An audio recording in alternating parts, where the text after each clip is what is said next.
July 6th, 1553. A boy king, barely 16 years old, lay gasping for breath within the royal chambers at Greenwich, his lungs racked by a consumption that had steadily consumed his fragile life. The air hung thick with the scent of medicines and the unspoken dread of courtiers. Yet, for all the ostentatious displays of concern, the truth of his predicament was far more chilling than mere illness might suggest. This was not merely the end of a young life. It was the precipice of a nation's destiny, a moment when the brutal machinery of power prepared to devour its most vulnerable yet vital asset.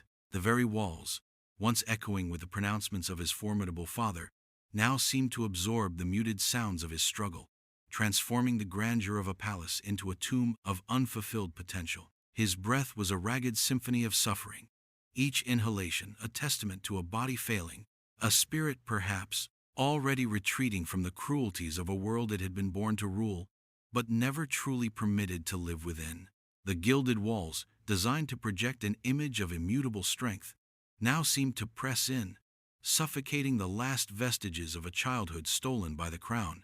Candles flickered, casting dancing shadows that mimicked the restless anxiety gripping those who attended him, their faces a carefully constructed mosaic of piety and hidden ambition. To witness this slow erosion of vitality was to confront the raw, unvarnished truth of kingship, that even the most exalted office offered no shield against the biological decay that levels all, and that the supposed sanctity of a monarch's person could be shockingly mundane in its final agonizing throes. The whispers that occasionally broke the heavy silence spoke of treatments, of prayers, but underlying them was the colder calculus of succession, of who would seize the reins of power once the last royal breath had been drawn. He was Edward VI, son of the formidable Henry VIII, and his brief reign had been a tempest of religious reform and ruthless political maneuvering, orchestrated largely by the ambitious men who had surrounded his throne since infancy. Now, as the final hours of his existence ticked away, those same architects of his destiny were poised to twist his dying wishes into a desperate, audacious gamble. The very institution meant to safeguard the realm's continuity was, in this stark, intimate space, engaged in a profound act of subversion, where the fragile breath of a dying boy became the hinge upon which the fate of an entire kingdom precariously swung. His life had never truly been his own.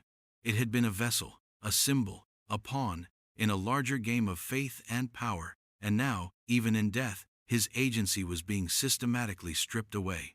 The lingering cough, the feverish flush, the emaciated frame, these were not merely symptoms of a disease, but stark metaphors for the vulnerability of a monarch who was, in his essence, a child made king, but never allowed to be a child.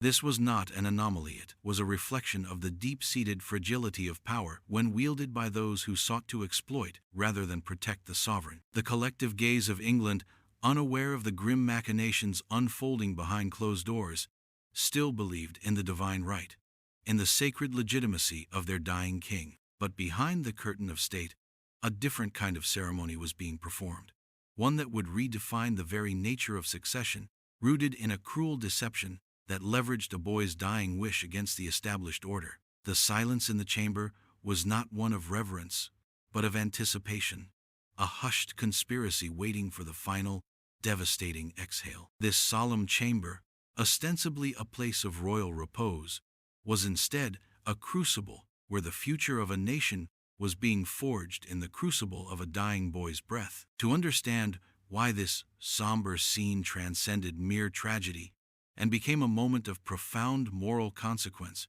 one must delve into the very foundations of Edward's existence. Born in October 1537, the long-awaited male heir, his arrival was heralded with immense fanfare, a triumphant counterpoint to the political and marital turmoil that had consumed his father's reign.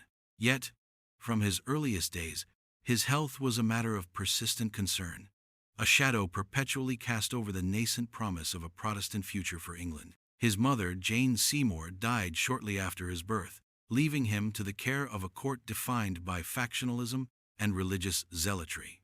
The boy who would become king was thus denied the foundational comforts of parental affection. His earliest years, shaped not by warmth, but by the cold, calculating demands of statecraft, His intellectual brilliance was undeniable, a sharp mind eager to absorb the tenets of the new faith, which had been rigorously instilled in him by his tutors. He was educated as a zealous Protestant, truly believing in the divine mandate to purge England of its Catholic vestiges. This intense ideological conviction would prove to be a double-edged sword, empowering his vision, even as it made him susceptible to the manipulative machinations of those who shared his religious fervor, but harbored deeply personal ambitions. The fragile body encased a spirit of unwavering, almost brittle, faith, a dedication to a cause that would ultimately be exploited to reshape the very line of succession. This fervent piety made him a willing, if unwitting participant in the grand scheme that would unfold around his deathbed. His youth, normally a time of burgeoning independence, was instead characterized by profound dependence, a reliance on his regents that cemented their influence. The system meant to protect them had become their executioner, slowly preparing the ground for the radical choices he would be compelled to make. But to grasp the weight of this moment, one must comprehend the ascendancy of John Dudley, Duke of Northumberland. He was a man of formidable intelligence and ruthless ambition, having steadily consolidated his power following the downfall of Edward Seymour, the Duke of Somerset, Edward VI's uncle, and the previous Lord Protector. Northumberland, recognizing the young king's fervent Protestantism and his declining health, meticulously positioned himself as the indispensable architect of England's religious and political future. He cultivated a close relationship with the king, feeding Edward's intellectual curiosity and religious convictions, thereby subtly influencing the boy's perceptions and decisions. Under Northumberland's sway, Edward's already radical Protestant reforms accelerated, stripping away more of the ancient Catholic traditions and wealth, further entrenching the new faith. This period saw the relentless prosecution of Catholic dissenters, a policy which, while ostensibly driven by Edward's own convictions, was undoubtedly exacerbated by Northumberland's political agenda.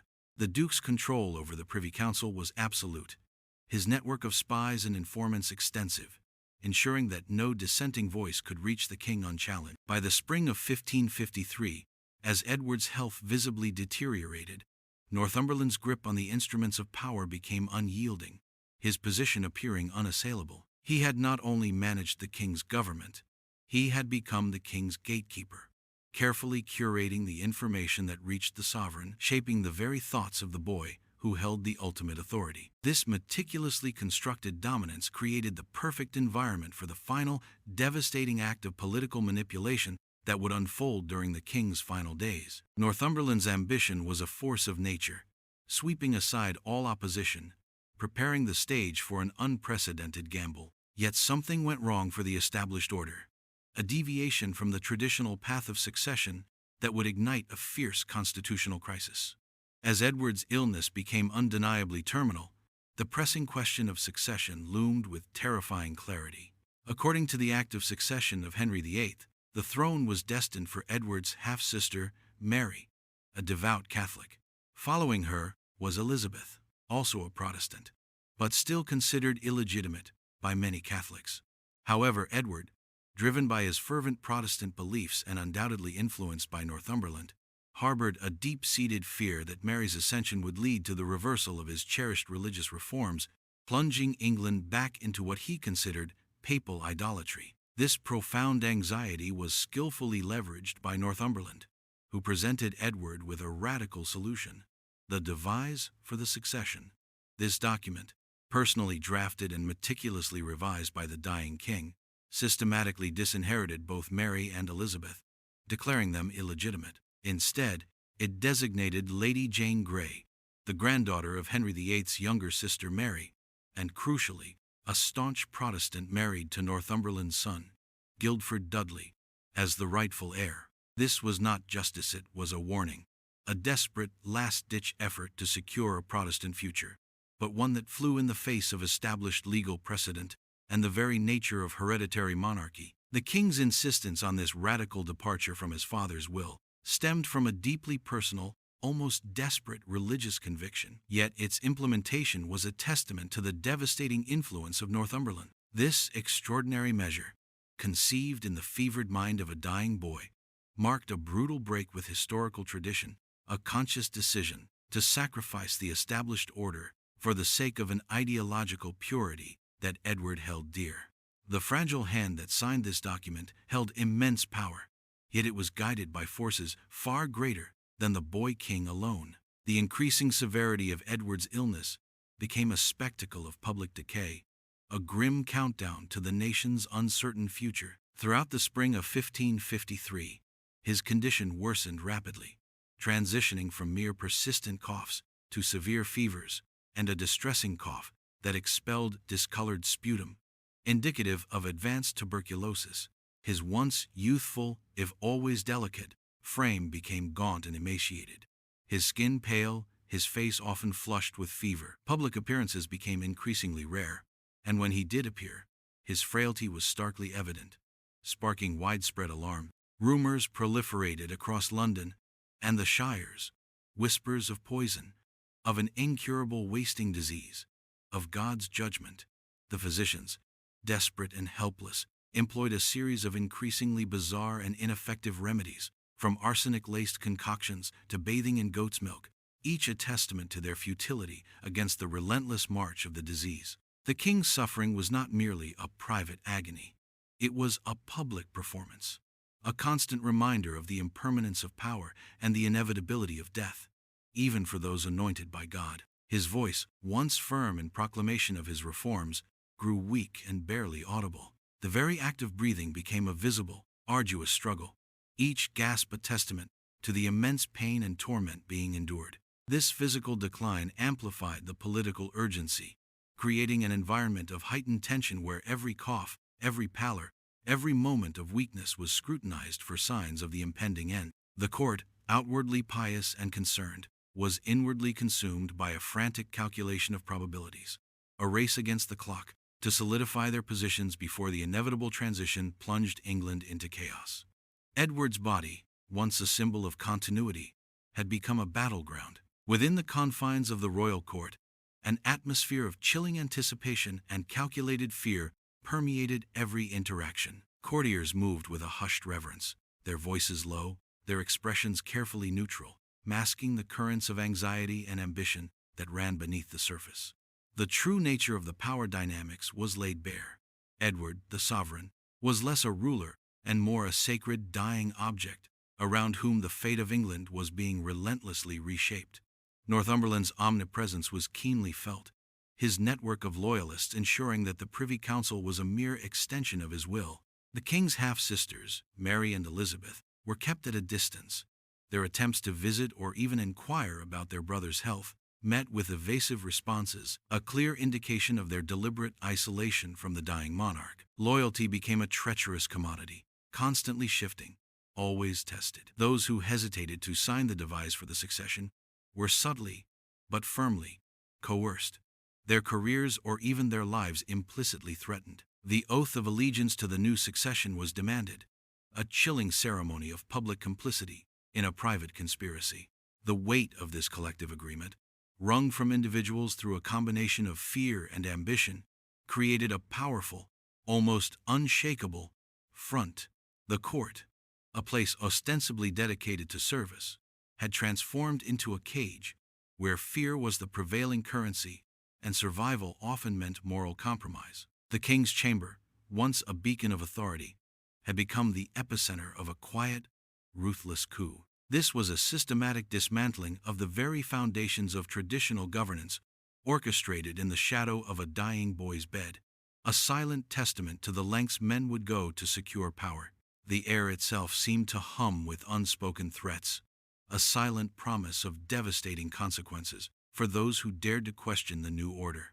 Into this maelstrom of ambition and impending death stepped Lady Jane Grey, a figure of profound innocence and intellectual curiosity, entirely unwitting of the grim destiny that was being fashioned for her. She was a scholar, deeply immersed in the Protestant faith, and a master of languages, preferring the quiet contemplation of books to the pageantry of court life. Her marriage to Guildford Dudley, Northumberland's son, had been arranged in May 1553, ostensibly to bolster the family's influence, but with a sinister, unspoken purpose that would soon become horrifyingly clear.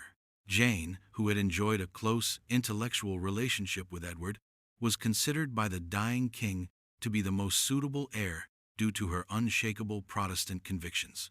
She was merely 17 years old, a child made queen but never allowed to be a child. The news of Edward's devise nominating her as his successor arrived as a shocking imposition, not a welcome elevation. She was initially resistant, recognizing the blatant illegitimacy of the claim and the profound danger it entailed. But her protests were forcefully overridden by the combined pressure of Northumberland, her parents, and even her husband. She was a pawn, chosen for her lineage and her Protestantism. Her intellectual strengths rendered utterly powerless against the tide of malevolent ambition.